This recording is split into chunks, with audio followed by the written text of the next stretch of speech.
Good morning, folks. How are you doing? It is Saturday, the 11th day of October, 2025, about 11 o'clock in the morning. 10:30? What is it? 10:30 in the morning. I lied to you. How you doing? I'm going to talk a little bit about the news that's out there this morning. And the most interesting, I think, is this secret clause the Israeli media has been talking about in the peace deal, this secret clause that apparently only existed in the Hebrew version, which means their copy, which was undoubtedly allowed to be inserted into their version by Tony Kushner and fucking Steve Witkoff. They were our representatives, by the way. They were our representatives. Two fucking Jewish developers who, you know, the whole point of Gaza 2035 is to develop fucking steal Gaza and then develop it.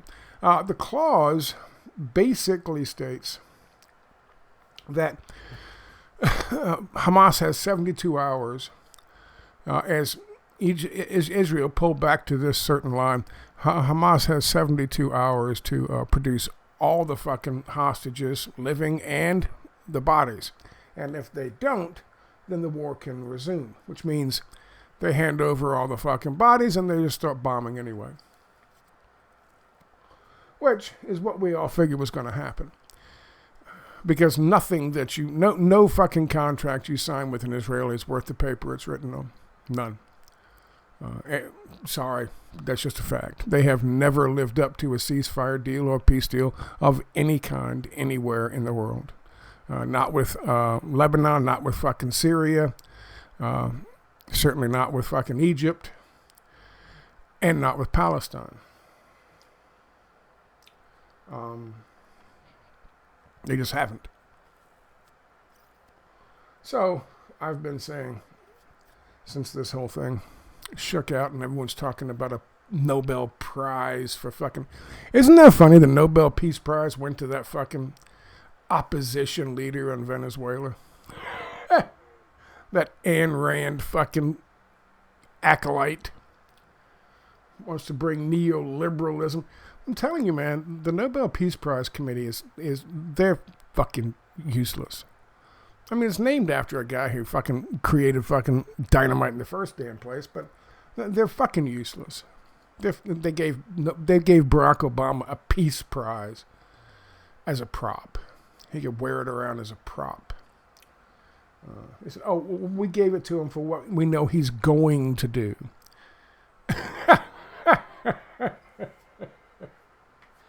Oh my God. President fucking Peace Prize. Jesus Christ. President strike a pose. So, they have an out baked into it. And here's the reason they have an out baked into it. They have 20 living hostages remaining. They have the bodies of, I think, another 30 or so. Or there's 30 or so still missing. I don't know how many bodies they have, but they're bodies because the IDF fucking blew up the houses and the apartments that they were staying in, that they were keeping them in. And they're lost in the rubble, and they couldn't fucking dig them out because Apache attack helicopters were shooting at them, or the IDF was shooting at them. And then Israel came along and picked up and scooped up bunches of it with bulldozers and tearing bodies to pieces and shreds. They don't give a shit. And they threw them in fucking roll-off containers and drove them into Israel, where someone sorted them, found them, and didn't report them. Because Israel killed them. And desecrated their bodies. Also, they can build hotels and their new Gaza 2035 plan. So they can build hotels and gaming casinos and resorts on somebody else's land, along with free trade zones for people like Elon Musk and others, utilizing near slave labor provided by, that's right, the captive Palestinians. But they have an out built into the thing, which nobody else had in their version. But the Israelis have it in theirs, and Steve Witkoff signed off on it. Because let's face it, he's a Jewish New York developer. His word is about as good as Donald Trump's. So, we'll talk about that too. Couple things to chat about briefly. Yes, Israel pulled back its troops, and displaced families started moving back up on the beach road on the west side of Gaza, going back into 100,000 at least, going back into Gaza City, North Gaza, and going back to rubble for the most part, but trying to dig out. Here's a good picture. This is 2 days ago. It's yesterday. It was taken yesterday. And as you can see, the beach on the left there. This is... I can't tell you how amazing that picture is. These people love their homes. They love their land. They love Palestine. And no matter what is done to them, no matter what indignity they suffer, no matter how much loss, they continue to fucking stand in defiance. They're not going to be chased off of their homes. You put them in concentration camps, they just fucking endure. You bomb the shit out of them, they just rebuild. They bury their dead, they mourn their dead, and they move on. And they thank Allah, they thank fucking Muhammad for every fucking day they have. People in America, we'd be gone. Oh no, oh it's too much suffering, oh it's too much, oh my God, where's my internet? Oh my God, my cell phone doesn't have any fucking Wi-Fi, I'm out of here. We have no idea what resiliency looks like anymore. We don't. If Project 2025 keeps going along, we're going to learn. Let me show you real quick. This is okay. This is the line that Donald Trump is referring to, that they have pulled back to. As you can see, the yellow part, the bright yellow part, is land that is occupied by the IDF and glorious Israel. Now, I don't think they've been allowing the settlers, the rabid, greedy, fucking covetous settlers to slime their way in there and start fucking setting up the little camps as of yet. But I'm sure that's on the table. However, as it stands right now, Gaza is no longer this. Gaza is this, according to this line. But here's the problem for them. Now, I thought for a minute maybe the point was what Donald Trump was getting them to agree to was, you know what, take this much of the land for now, and then in a year and a half, you can go back to we'll find some other fucking bullshit. And maybe we'll launch some bottle rockets or something. And you can take more. We can only develop so much at a time anyway. And you got some beachfront property on the north side and the south side. And you got some areas down here where if you look at their fucking map, this is where they want to put the fucking free trade zone anyway. Right? So you think about it. You say, okay, well, that's a possibility, Scott. Maybe that's how he got Netanyahu to agree to this. But then I realized that can't be it. Because that black line is still Gaza. It's still Palestine. You can't just start building fucking resort casinos and shit. You've got to take the whole thing. You got to take it, and you got to take it with the intent and keep it. And you got to have the rest of the world agree to it. At least America agree to it. But as it stands right now, with the ceasefire deal, that's not the case. It's not fucking Israel. That's still Palestine. It's still Gaza. Still belongs to someone else. So Though it would make sense that they would go, okay, we gotta scale back a little bit and go through incrementalism. We'll just take this part of it and we'll start developing this part of it and we'll make this part of it fucking Israel. But that's not in the fucking deal. So what does that line mean? Nothing really. They pulled back so that they could. You also have to remember, sometimes these ceasefire deals serve their interest because they're running out of bombs, and so they need to retool. That's why fucking Ukraine would constantly try to get a ceasefire deal for a little while so they can get more fucking weapons in. Oh, time out. I'm out of weapons. Which is what Israel's probably doing with this retreat to the fucking line, the yellow line. Either that or just putting on a show in order to get the hostages. When they get the hostages, but there's one missing, and they know there's one missing because he's already been in Israel for a month and a half. They found him in a dumpster that Israel put him in after Israel killed him.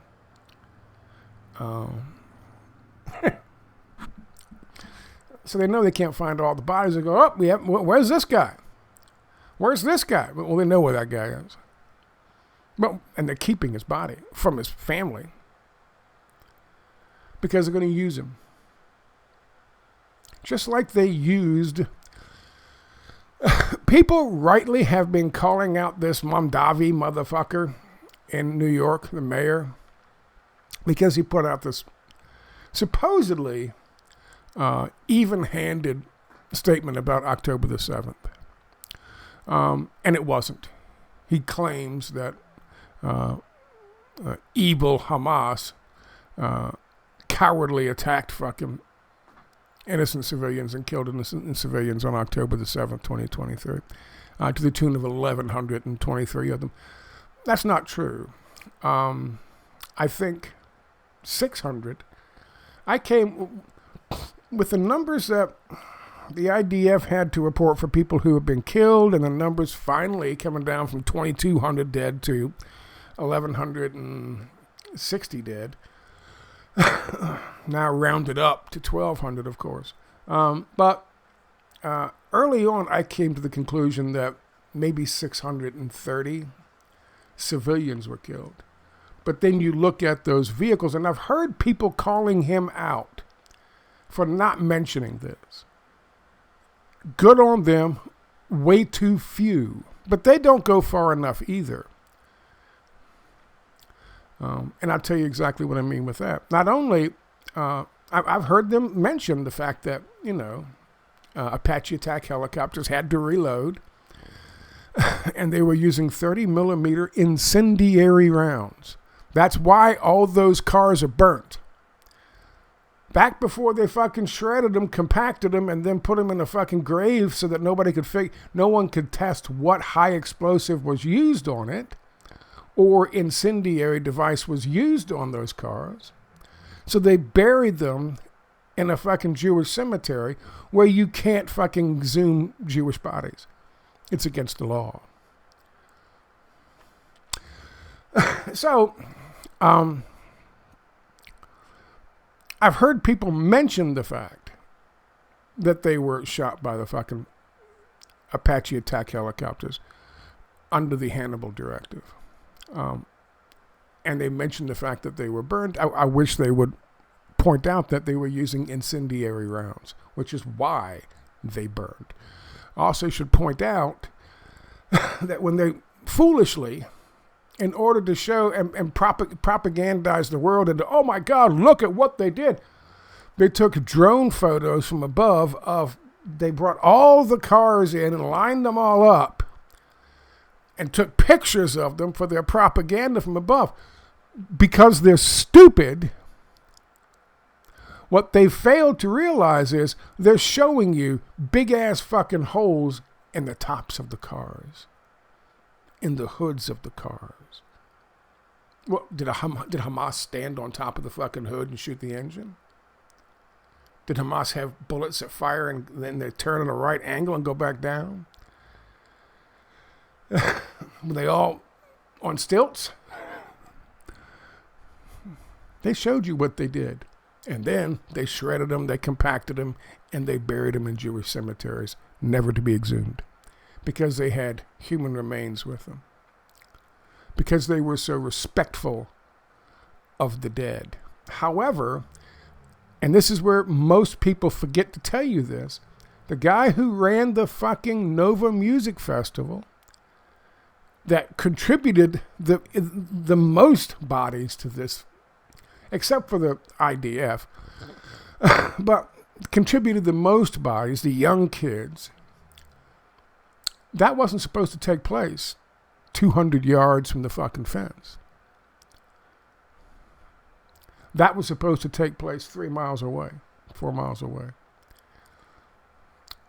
The Israeli government pulled their permit there and told them if they wanted to do it, they had to do it right here. The Israeli government put them there.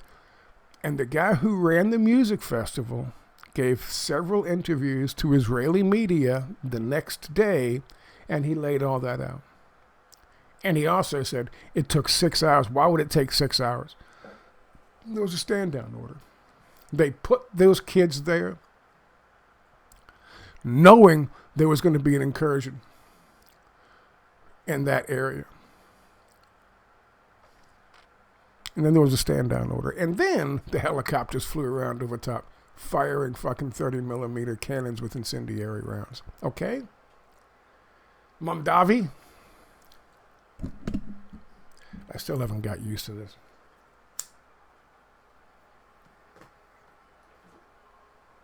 And if anybody has any questions, I'll be glad to show you all the fucking facts on that shit. So, here's the deal. That's what I thought this would be. The problem for them is, according to the ceasefire deal, this is still fucking Gaza.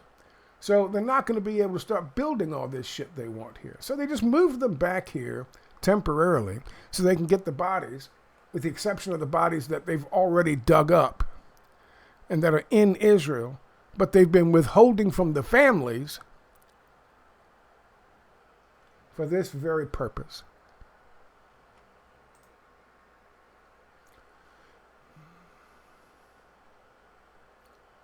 And by the way, they're still fucking killing Palestinians in Gaza, despite the ceasefire deal.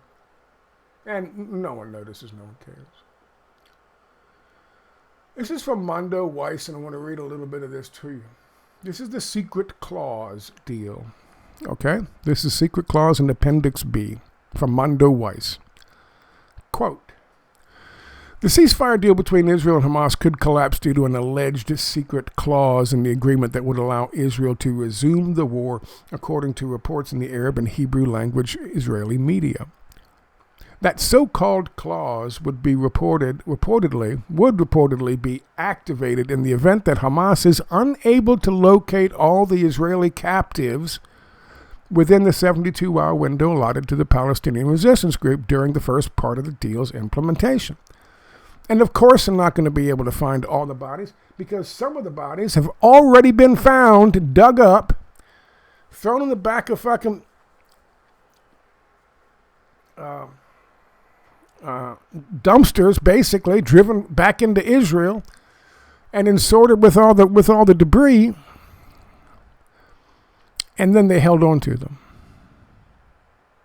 so they could do this. On Friday, Al Jazeera's Palestine Bureau Chief Walid al-Omari pointed out on the network's live broadcast that the second article of the deal concerning the release of Israeli captives included a phrase in the Hebrew version about an undisclosed annex. According to al-Omari, if Hamas fails to release all Israeli captives, dead and alive, a secret clause in Appendix B would be quote-unquote activated.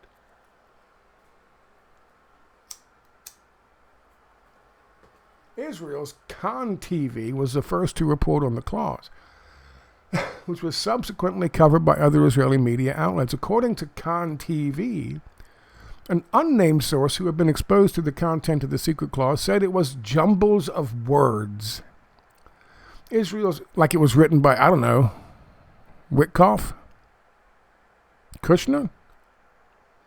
Israel's Channel 13 also reported that an Israeli court dismissed a petition to disclose the secret contents of the deal, citing security considerations. Although the alleged clause implies punitive consequences on Hamas in the event of failing to meet the 72-hour deadline, Hamas official Osama Hamdan said in an interview hours after the deal was first announced that that the time needed to find, gather, and release Israeli captives would depend on field conditions. Hamdan added that locating the captives might take longer. U.S. President Trump also admitted that finding the dead bodies of Israeli captives might take longer than anticipated. End quote.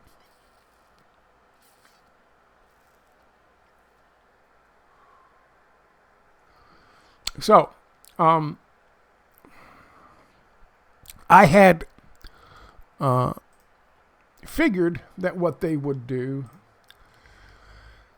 is what they always do.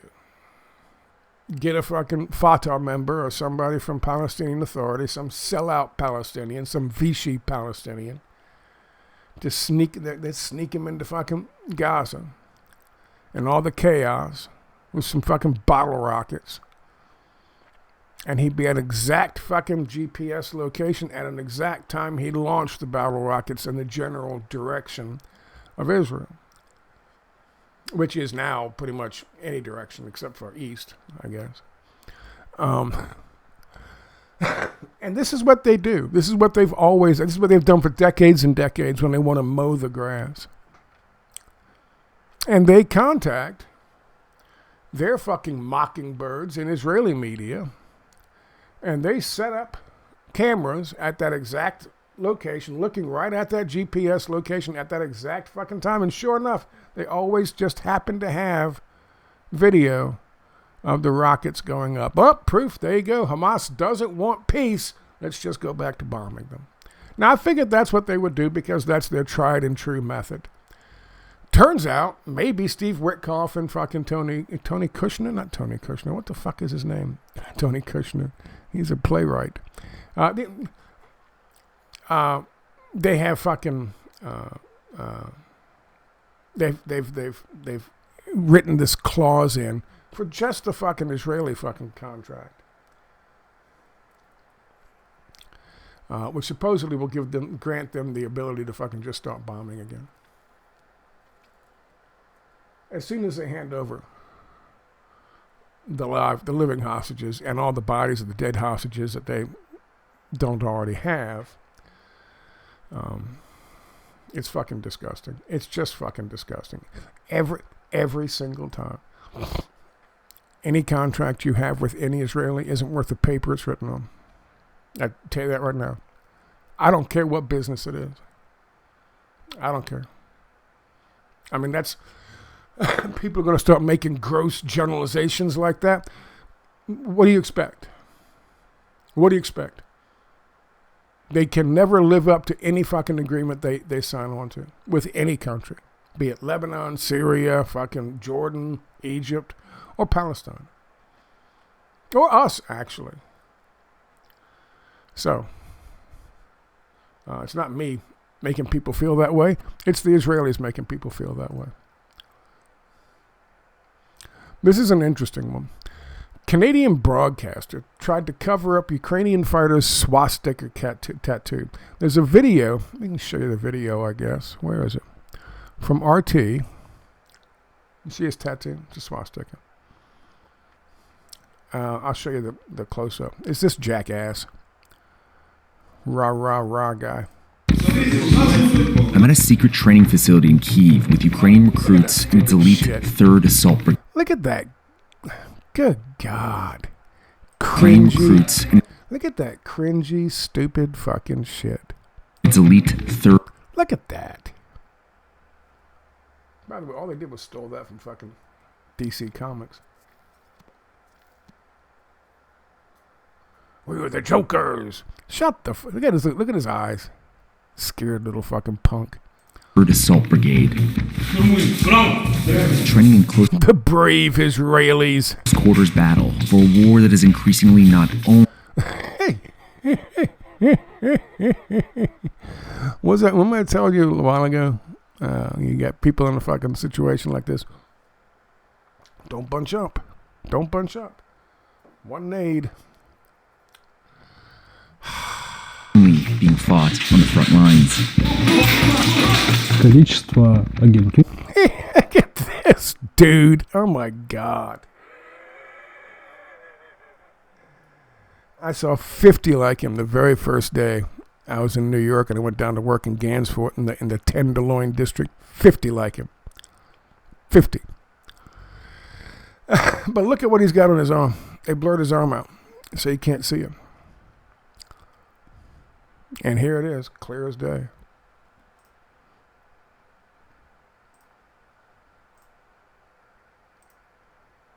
Swastika.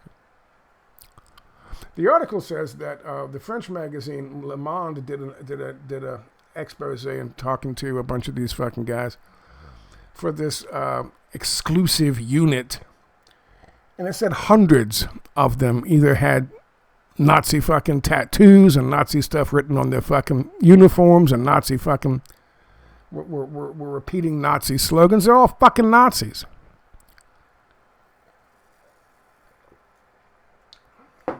So, people like Bad Empanada and all these fucks who are out there promoting the and Midas Touch guys promoting Zelensky and the Ukrainians. That's what you're promoting. Congratulations. Congrats. I don't know how many different ways can people explain to you what is painfully fucking obvious. When that thing first kicked out, I remember I did an article and a video talking about, I think it was a Canadian broadcasting company that did an interview with the mayor of one of these little towns or so, right? I think it was one of the ones that was like under siege or some shit. Ended up being under siege. And they set the camera up in his office so that he would have clearly right behind him and over his right shoulder, like a president. Remember when who was it? Was it AOC or somebody had to do a fucking interview out in the hallway in the house. Let's just say it's AOC. It's one of these dickheads. And to get to do the interview, they start setting up the interview and the tripod and the camera, and they're getting ready to go. And in comes an aide with an American flag in the fucking hallway and plants the American flag right over her right shoulder. It's fucking people, man. The smartest people in the room. Fuck you. So they did this interview with this guy who's a mayor. And he was showing off his guns and shit like that. He had guns. He's ready to fight. And they were calling him a hero. A hero. He's ready to fight the Rusky invasion, the commie invasion. Right over his shoulder was a painting of Stepan Bandera that was in his office. Stepan Bandera is a fucking Nazi. It's a straight up fucking Nazi involved in fucking several fucking the Holocaust in fucking Ukraine, involved in I think killing a bunch of Poles at one point in time. Just a straight up fucking Nazi. And he was hanging right over. And they made sure to shoot him with Stepan Bandera right behind him. Right behind him. And people like, these alt-left folks, people like the Midas Touch and fucking Bad Empanada and all these others, they're all about, and even I think, I don't know, I haven't heard Kyle Klinsky talking about Ukraine that much, but I'm sure he's all on board with supporting fucking Zelensky in Ukraine because it's Putin bad, and bad Putin brought you fucking Donald Trump supposedly, so I'm sure he's on board with Ukraine as well. All on board with supporting fucking Nazis.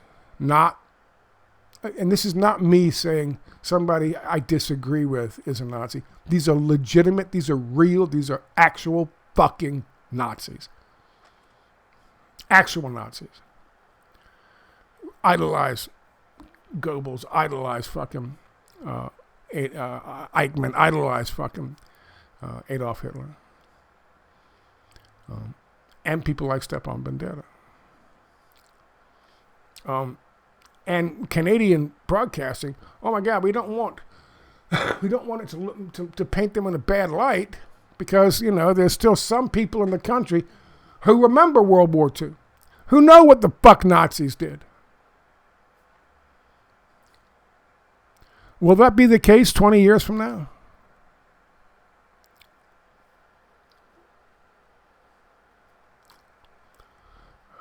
Who knows? So there's that article. And I want to leave you with this one.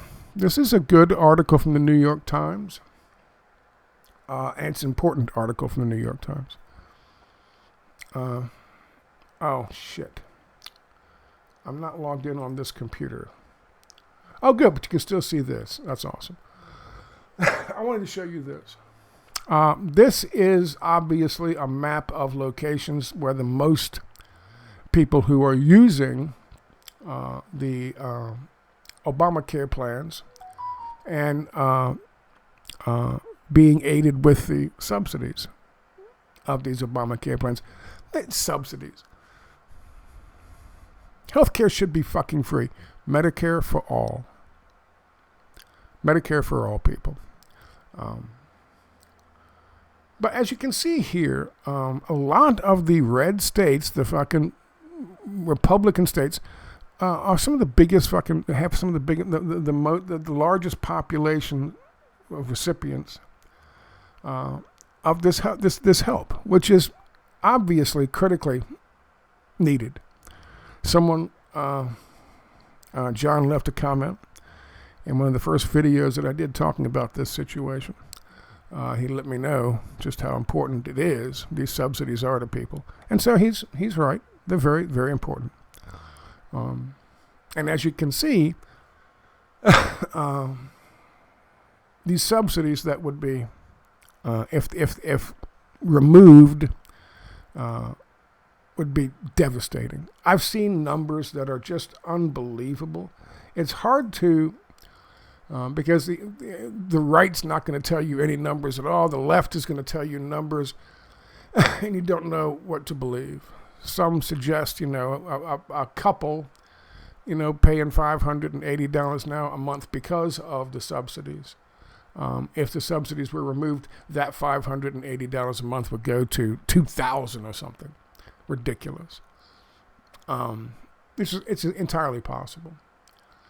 Of course, if that's the case, then people are going to dump those fucking platinum plans and bullshit plans. If you're going to spend $2,000, I'm sure they would have to go to someplace else, or they would go someplace else where they get better fucking coverage.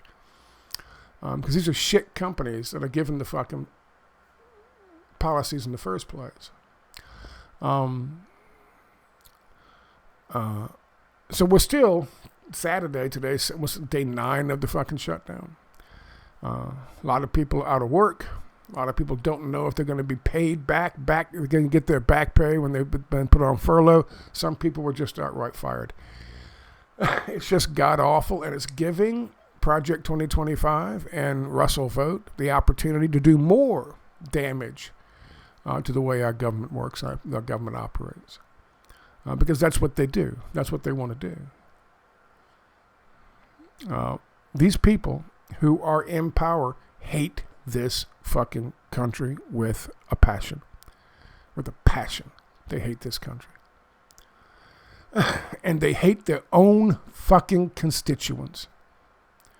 Because their own people who need the subsidies in order to get any kind of fucking health care in this fucking cruel, fucking greedy goddamn country. They'll be shit out of luck. And the fucking Republicans don't give a fuck. Now, I've told you before, I think the compromise they're going to come to after Project 2025 and Russ Vote does everything it's supposed to do. And by the way, the Democrats are on board with it. They're fucking corporatist tools as well. But they pretend like they're not. It's the WWE, you know. I hope the compromise doesn't involve, okay, you can keep the subsidies, but you're going to let us deregulate this fucking portal and all the companies and all the policies on this portal. Okay, deal. And what will that mean? That'll mean less health care, higher fucking co-pays, higher fucking deductibles, being kicked off as soon, with no fucking regulation, no oversight. Something big happens, they'll kick you right off. Doesn't matter how much you paid into it for how many fucking years. This is a bad situation. It's a bad situation. What they're using it for, to do more damage to the government, to do more damage to the fucking country, to do more damage to blue states and red states. Everyone goes, oh my God, they're attacking the blue states. They're attacking red states as well. I just showed you the map. It doesn't matter to them. And to the fake Dems out there who are saying, we got your back, it doesn't matter to them either. Because they're in the big club and we aren't. So I hope that they get this thing worked out and quickly.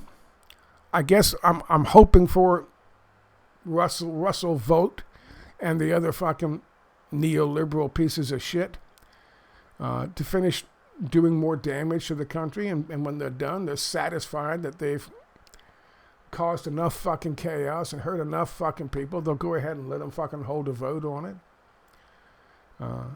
And they'll bring it back exactly the way it was. I really hope that's the case, but I don't see that happening. There's going to be a quote-unquote compromise because big business always has to get something out of everything.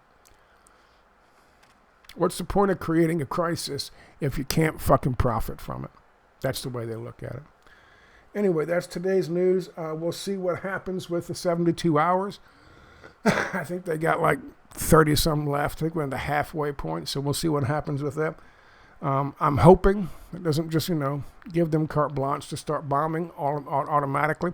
At least they got to at least put them through the fucking, make him go through the effort of getting a fucking Vichy Palestinian to light off some fireworks. Anyway, have a good Saturday. I'll talk to you next time. Bye-bye.